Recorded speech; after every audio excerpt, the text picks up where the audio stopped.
Jadi lamun orang ku batur disebut goreng ulah ambek. Disebut badan ulah ambek. Disebut kehen ulah ambek. Pokoknya disebut naon ge ulah ambek gitu.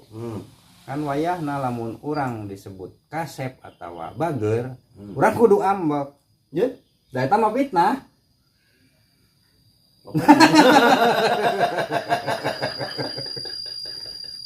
berarti lah mana nyebut ya teh, mana keur fitnah ya ka urang. Lamun disebut nu garoreng mah ulah ambek da eta kenyataan gitu. Lamun disebut kasep jeung bager kudu ambek da eta mah fitnah. Bisa jadi. Bisa jadi ya. Iraha urang bager. Dan eta kajian Pak Ustad Basyira membersihkan hati supaya tenang bersih gitu.